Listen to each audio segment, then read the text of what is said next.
বাইরে হচ্ছিল ঝমঝমিয়ে বৃষ্টি আর মন চাইলো চিকেনের কিছু আইটেম করে খাই, যেহেতু পারি রাতে তাই দেরি কিসে। সঙ্গে নিয়ে নিয়েছিলাম কাঁচা লঙ্কা দি, শুকনো লঙ্কা দা, রসুন কাকু, পেঁয়াজ কাকি, আর হচ্ছে ক্যাপসিকাম ঠাকুমাকে, আর ফ্রিতে পাওয়া কেচাপ, আর হচ্ছে সয়া সস।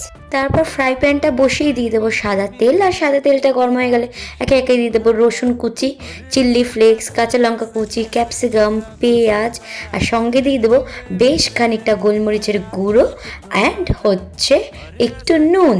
দেন দিয়ে দেবো টমেটো কেচাপ, দিয়ে ভালো করে নাড়াবো। যেরকম এগস আমাকে দেখলে জলে ঠিক সেরকমই স্যাক স্যাক স্যাক করে আওয়াজ হবে। তারপর দিয়ে দেবো সয়া সস, কাশ্মীরি লঙ্কার গুঁড়ো, দিয়ে দেবো চিনি, দিয়ে কিন্তু একটু কষাবো।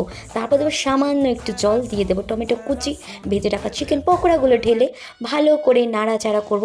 যতক্ষণ না স্মোকি ফ্লেভার বেরোবে ততক্ষণ নাড়াচাড়া করে যাব কড়াইয়ের মধ্যে। তারপর ওটা নামিয়েই রেডি কোরিয়ান চিকেন। তোমাদের রেসিপিটা কেমন লাগলো অবশ্যই আমাকে জানাবে, আর বাড়িতে কিন্তু ট্রাই করবে। টাটা।